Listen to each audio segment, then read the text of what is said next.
If you remember, we've been going through the book of Corinthians, and if you remember, Paul writes, and we had in the divisions you had in 1 to 4, you had the disorders in 5 and 6, you had the, in chapter 7, in verse 1, he says, now concerning, and he goes into marriage. They ask him questions. In verse 8, chapter 8 through chapter 11, he's talking about the Christian liberties and their abuses, and then in 12 to 14, he talked about spiritual gifts, and in 13, he was talking about the better way. 15, he then addresses the resurrection. If you remember, a lot of them thought where Paul's teachers were teaching that there was no bodily resurrection of Christ. When you get to chapter 16 and verse 1, he goes back and says, not concerning. So he's answering a question that they had written him about the collection for the saints. And so what happens is, I think a lot of us could ask the question, you all have questions about, want clarifications about giving. And a lot of times when people get into, ministers get into giving in 1 Corinthians or in 2 Corinthians, they usually have a building program going on, or shortly will be. We're not, to my knowledge, having any of that. So we're just going through Corinth, the Corinthians, and we're showing what the Word of God has to say. That's interesting. Paul writes more on giving than any other New Testament writer. Paul writes more on giving to the Corinthian church than to any other church. So it's interesting when you look at it. In fact, 2 entire chapters in 2 Corinthians is on giving. And so obviously there has a church in need. The background, let me just give you some background. In Acts chapter 11, in verse 28 down to 30, if you remember, Agabus, a prophet, said there's going to be a great famine which occurred in 46 AD under Claudius. And then the church at Antioch, which was a Gentile church, and remember, took up, as they had means, as they felt led, to send money to the Jerusalem church. You go into Galatians, which was then written in 55, James and Cephas and John gave Paul and Barnabas the right hand of fellowship. One was to the pillars to the Jerusalem church. Paul and Barnabas were pillars to the Gentile church. And then in verse 10 of chapter 2, it says, remember, the only instructions they had was remember the poor. So they started a collection then, whenever they'd go to Gentile churches, telling them about it. So in 56 then, he writes 1 Corinthians, which is the instructions in chapter 16, verse 1. In 2 Corinthians, which was written a year later, he's coming by and reminding them about what they're supposed to be collecting. And then if you go to Romans, which was written in 58, there's more instructions. So let's just look at Romans. This is just kind of a background. Over in Romans chapter 15.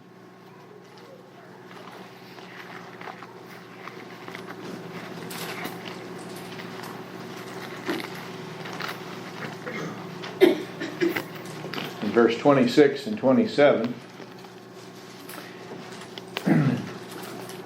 For Macedonia and Achaia, so notice then, Macedonia and Achaia is the regions, then basically is Greece, northern and southern Greece, have been pleased to make a contribution for the poor among the saints in Jerusalem. So the Gentile churches in Greece are making a contribution to the Jewish saints in Jerusalem area, Judea. Yes, they were pleased to do so, and they were indebted for them. For as the Gentiles have shared in their spiritual things, they are indebted to ministers also in material things. So the Jewish church sent missionaries, and they then led them to Christ and helped them spiritually. Now that the Jewish church is in trouble financially and needing help, then they're now obligated then to help them, and that's what he's giving the instructions.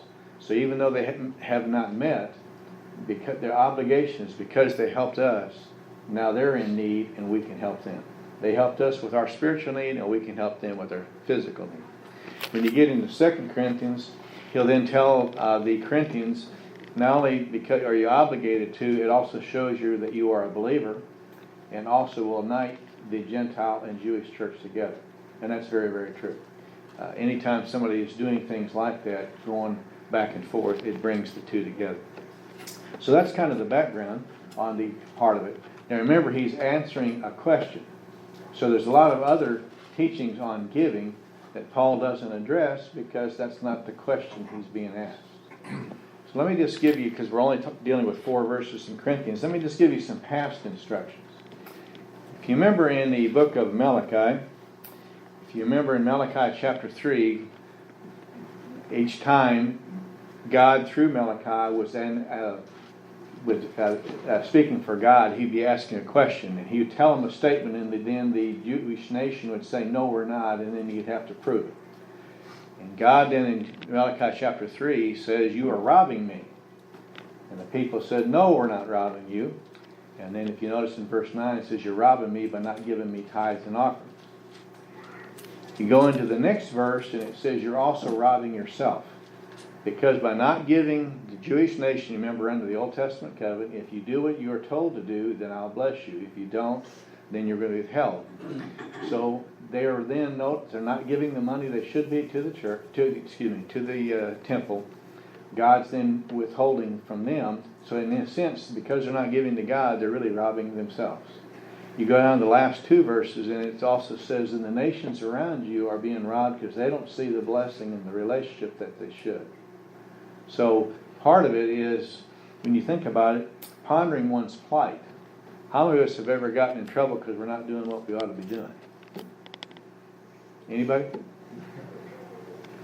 Any volunteers? I noticed there's a couple of them. So notice then, same thing can happen. Pondering their plight. And it talks about how they were sending, God sent the different, whether it be the caterpillar, or the grasshoppers or whatever it was, to destroy their crops, trying to get their attention to do what they should do. And what happens is, if we ever say, well, I'm going to give whenever I have enough money or means, what's going to happen? You'll never give, because there's always something in your life that needs the money. So notice then, first of all, ponder one's plight. In Proverbs 21, in verse 13, we're also told to paying for your mistakes. And it says, when you see a person who's poor in need and you don't give it, when you're in need, there'll be silence. And so I think it's important to realize, when you see somebody in need, 1 John chapter 3 tells us the same thing. When you see a brother in need, don't close up your heart to him. So we need to be paying. It's kind of like when a person cries wolf all the time and there's nothing there. What happens when a wolf really is there? Okay, so we notice then we need to ponder our plight. It may be because there's something in our life. Now, it also could be Job, in which is just a test. But if you remember the other one, remember who was sick for 38 years, and it says, go and sin no more. So in other words, their punishment was because of it. So ponder your plight. You're paying for past mistakes. In Haggai chapter 2, I think it's important, it makes the statement, it's actually prophetic, but it also is true for today. And it says, silver and gold are what? Mine. Now, how many of us, when we have silver and gold in our pocket, think it's ours? Everything we have, we think is whose? Ours. And we need to recognize, no, it's God's. And if that's the case, I'll never forget, and this happened to me, to Gene and I, years and years ago, when I came to the realization we were in Birmingham. I had been married a year, and we had two old clunkers. And I came to realize, Lord, everything I have is yours. Toccoa Falls Bible College, which is a sister Bible college, Toccoa Falls, Georgia, a levee or a dam broke, and it flooded everything. And it flooded the campus, and the young couple lost everything. They had a little baby, they lost everything. They had nothing left. They didn't have clothes, they didn't have a car, everything was gone. So Lord, laid on my heart, is everything that you have mine? Yes, it is, Lord. Give them one of your cars. Well, Gene and I both worked at two different jobs and went to school full time. We need both cars. Now before I said, okay, Lord, it's yours. Now before I go too far, it used a quart of oil every 50 miles, okay? The rear main seals are out of it and stuff. Front end, so you never had to. In fact, when I drove to Oklahoma, I put 23 quarts coming and 23 going back. Every 50 miles, I would stop, put a quart in, and whenever I got anywhere I was going and it stopped, it never was over full. The car would never rust out. So I called the couple, and I said, this is what we have. It isn't much, but it will get you to work and it gets you home. We'll be down this weekend, and we'll catch a ride and we'll get it. But again, is what I have God's? It may not be any good, but so all of us, He can test you at the same time. Is it really what is. So I think it's important for us to remember. He also, in Matthew 6, you remember, don't lay up treasures where moth and rust can corrupt, but lay up treasures in heaven. What did he tell the rich young ruler? Remember, he said he has all that wealth. He's going to build new barns. And remember, he said, today it'll be taken from you. And remember, he says, you'll be rich towards heaven. So I think it's important for us to recognize, do we have a proper perspective? Are we paying it forward? And do we recognize everything he has is, everything we have is his? And we have to have loose fingers. It's interesting, I think Randy Elkhorn made this statement. He's written a lot on giving. He says, do not let your possessions own you. And how many of us do our possessions own us? All of a sudden, any possession you get, and all of a sudden they own you when something happens rather than you own them. And so I think it's important to recognize. So notice then the last one, I think, in Proverbs chapter 3 and verse 9. Let's look at that one, then we'll look at our text. But I think it's interesting. In Proverbs chapter 3, so remember, one is we're pondering our plight. Maybe we're in trouble because, like the Old Testament saints, they were not giving like they should have been, and God was withholding from them. Anybody ever had that happen to you? You needed to be doing something you withheld, and God didn't withhold from you. How many of you ever had it the other way around, and you're doing what you should be doing, and God kept an old car running a lot longer than it should? A lot of things. We bought a car that a guy was tired of working on it, sold it to us for $550. We drove it 100,000 miles, we sold it for $500. Did I get my money's worth? And that individual drove it for a long time, and he sold it for $500. You know, it worked. But again, it wasn't because it just, you're trying to do what's right. We've had, but notice now, I think Proverbs chapter 3, it's interesting, notice in verse 9 what he says. Now I think it's important to look in verse 1. My son, do not forget my teaching. So here is a father teaching his son or his children. So then notice then when you get down to verse 9, honor the Lord from your wealth and from the first fruits of your produce. How many of us are passing it on? How many of us, we talk to our kids about a lot of things and how to make a living. How many of us ever talk to them about giving to the Lord what's his? I think so often we make that mistake. We don't talk about those things. And yet, notice then in Proverbs, he is talking, and that's why it's so good to go through what Solomon is realizing and is telling to his kids. So think about it. When you look at it, it's consistent. There's a lot more teachings than that we have on giving. But remember, one is ponder our plight. Am I in predicaments because I am withholding from the Lord? And again, that's between you and the Lord. The second one, you remember paying for your mistakes. If I withhold, God can withhold, or others, when I'm in need, withhold. A proper perspective, everything I have is his. And if that's the case, we have to have loose fingers, because he at times may ask us to do things. And by the way, what do you think other people would have told you if I said I'm going to give away my car? What do you think most of your Christian friends would tell you? No, because you need both cars, and they're both really, really old, and they are on their last leg. Okay? But the Lord provided us with another one, and so on. But I think it's important to recognize we have to be whatever it might be. And then obviously we need to pass it on. When we're being taught something in Scripture, we need to pass it on to our kids, grandkids, and so on.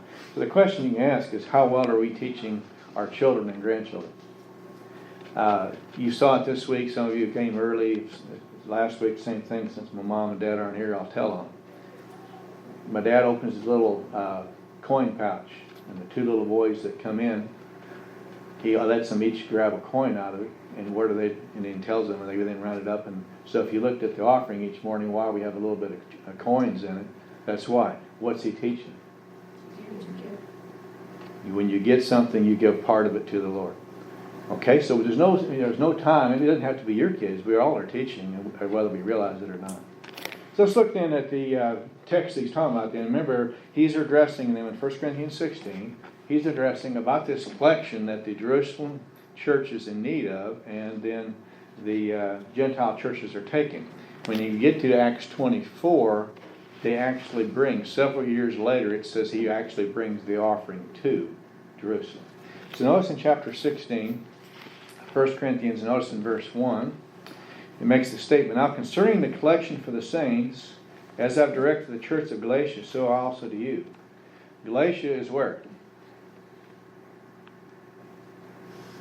Where's Galatia? Asia Minor. Okay, so notice, you think about what he's telling them, and I think it's important. The first thing is this is consistent teaching. What I am asking you to do, Gentile churches in Greece, I've also asked the Asia Minor churches to do. And that is, you all need to help give to them because they have sent me and many others as missionaries to help you spiritually, brought you to Christ, developed you. Now they're in need, you need to help them. So it's consistent teaching. Notice then you go on to verse 2, on the first day of every week. So it should be predetermined. I think it's important. It's not this tearjerker, and we have that a lot on TV, don't you? They'll do the tearjerkers and different things. It's predetermined. Well, I'm going to come later to get the money. You all predetermined. You start and you. So notice what he's telling them. I think it's interesting to be consistent. And in 2 Corinthians 8, it's a year later when he says, I'm going to be coming and I'm going to collect it. So they're collecting money and doing it for a whole year. How many of us would start well, but we wouldn't be doing much collecting a year later? And how many of us would say what? I'm in need and I'm going to do what? I'm going to dip into this fund. Okay? It would be easy to do. You can easily see it. But remember, that's what we need to. We're giving it to the Lord. It's His. We don't touch it. Notice the second thing, not only it's predetermined, notice it's personal. Let each one of you. Notice it says each one. So how many should be doing it? Everybody. I think it's interesting that every one of it. Why would he say each one? Did each one receive the benefits of the spiritual things? Then each one is responsible to do it back. I think it's interesting. Sam Houston, a member of you know him well, after the Alamo, Sam Houston led, and he led obviously to the liberation of Texas, basically, and later statehood, and then became going into politics. I don't know if you knew it, but he came to know Christ. And this was his statement. He was quite a character, and this is his statement. My pocketbook was baptized too. He was quite a character. But again, I think it's true. How many of us, and I've had, I don't know how many times I've talked with people, and they act one way on Sunday, and then the rest of the week they act another, and their answer to me is, business is business. No, it affects every area of your life. So notice then, it's predetermined, it's personal. Notice it also, and then it says, when you go a little further, each one of you put aside and save as he may prosper. So notice one is it's private, it's between you and the Lord. Does he tell you how much? No, it's between you and the Lord. No one's putting up guilt. Same thing with, I've never seen the offering or the giving or how much people give. That is not for me to look at. Because that's between you and the Lord. And when we have special giving, it's between you and the Lord. We have obligations in 1 Timothy 5 with being supporting and so on of the church and different things, but that's between you and the Lord. Notice, I think it's also interesting, notice it says at the end of verse 2, as he may prosper. So it's proportionate giving. If the Lord has greatly blessed you, you should do what?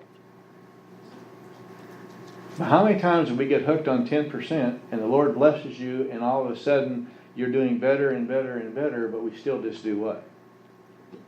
So we start off and we give whatever percentage you want. We talk about 10%, and it's really a struggle. We have a hard time, but we give 10%. And then all of a sudden we're doing really well, and things have gotten better. We got the house payment stayed the same, all the rest. We're doing a lot better. But what do? We still give what? And we could actually be giving what? A lot more. So notice it's proportionate giving that they're doing, as he may prosper. So you notice God is not expecting everybody to give the same. It's however they're prospering. One person will prosper more than others, or have more obligations than others. And then notice what it tells you then also. I think it's interesting that no collection be made when I come. So it's planned. So you're giving, and when Paul comes, you're not going to all of a sudden have a guilt trip or have a spur of the moment when we show all the pictures in the Jerusalem with all their needy people and are really having trouble, and we give out of guilt or whatever. It's planned, so when it comes, there's no spur of the moment. Notice then, I think it's also when you get to in verse 3. So what we've seen that it's predetermined. You see it's personal, it's private, it's proportionate, and it's planned. Notice in verse 3, it's also proper. And when I arrive, whomever you may approve, I shall send them with letters to carry your gift to Jerusalem. Notice proper. They're going to have men approved to carry the money. Who's going to select those men? The Corinthian church. It's also plural. Why would you want plural? Think about it. You're going from Greece to Jerusalem. You caught the local Southwest and you had it there in 2 hours, right? Okay, you think about it. You have been collecting this money, or will when you get to 2 Corinthians a year later. You collected a lot of money. And notice then, you're going to want faithful people carrying that money. You're also going to want more than one person carrying that money. So they are to select people that they can trust from their church, and they then are more than one to take it. Taking it for accountability to each other, but also for protection to carry it. Notice what's the other thing that they're bringing? Letters. Why would they have letters? Because people in Jerusalem don't know. They would know what it is. Do you think they might have an amount on it? You have 5 people carrying it, you send them with 10,000, and if they get there with 5,000, would the Jerusalem church be happy with the 5,000? Yes. But if you have a letter that says there's supposed to be 10, you follow me? It's interesting. Same thing happened in Acts 15. They had letters when they made the decision about what is going to be required to each of the Gentile churches. They sent representatives and letters, so it was read. All of it was the same when it got there. They had letters. So notice that it was done properly. It was approved. They sent people who are trustworthy. It wouldn't just be somebody who came to church for the first time. They had plural. And then notice they also had letters with send. Notice I think it's also then when you get to verse 4, I think it's interesting. When he also then is a partner. And notice what Paul says. And if it is fitting for me to go also, then they'll go with me. Notice then, Paul has nothing to do with how much money is taken, who's taking the money, or anything else. So otherwise they aren't giving it to him. Because what happens, think about this for a minute. If Paul gets to Jerusalem and all these churches give him the money, and then he brings and gives it to Jerusalem church, who are they going to be thanking? Now when they come, and the Corinthian church and delegates are bringing their money. The Galatian church is bringing their money. All the different churches have representatives coming and bringing it. And then what's that going to do to the different churches? It's going to bring them together, the Jew and the Gentile, and they're going to be thanking the appropriate people, who then are representative for the money. So when these men go back to the Corinthian church, what are they going to tell? They're going to be able to give a report back. Paul will be going on to others. Remember, when he gets the money in Jerusalem, his plan was to go to Rome and go to the Romans. So he wasn't going back, but the Corinthians people are going back and can give the report of what's being said. So let's think about it. I know it's a little early. I might let you out early today. Let's think of some applications. I think it's interesting. Jim Elliot, those of you know, the 5 men were bringing the money to, actually bringing the gospel, if you remember, to the natives. And they had a weapon. I don't know if you knew that. They had guns. But the guns were for the safety of animals coming after them. But they said we won't use the weapons on the natives because we know where we're going when we die. We know where they're going when they die because they don't know Christ. So they then were actually killed because someone in the tribe who's having an affair said that they were the ones doing it. Therefore, they attacked. Later, then Jim's wife and son went and actually led that tribe to Christ. But this is the statement that he made that he's so well known for. He is no fool who gives up what? What he cannot keep to gain what he cannot lose. Did he give up his life? Are there people in heaven because of it? Same thing's true with anything we have, money or anything else. Martin Luther, I don't know if you've heard this one, but he says, I've held many things in my hands and I've lost them all. But whatever I have placed in God's hands, that I still possess. Think about it. So we hold on to stuff so terrible tight. Do we really believe it's God's? Are we willing to give it? So notice then he's writing to the Corinthian church. He's going to write to them some more. But in these 4 verses, he's telling you to do what? I need to plan. I need to be predetermined. It's personal.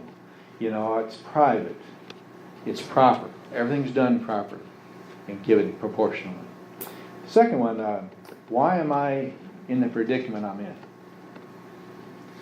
Could it be that I am withholding that I shouldn't be? And again, that's between you and the Lord. None of us know who's doing what. Same thing with whether one person feels led to give to Drew and Christine, one feels led to give to Sarah's kids, another feels led to give to Tom Vic, whatever God's laying on your heart. What is my view of giving? I think a lot of people give whenever they have extra. That's not what we find, because if you're like me, I'm of you, no matter how much you make, your paycheck always seems to be spent. That's why we need to set it aside first, because if we wait till the end, there'll never be anything. Is your view of giving biblical? Is it planned or is it spur of the moment? Is there a need on which I should prayerfully ponder and consider? There's needs all around. You can't give them to all of them. So you look at them and see which one the Lord's laying on your heart, and then you give to those. And then you give to those. And then you give to those.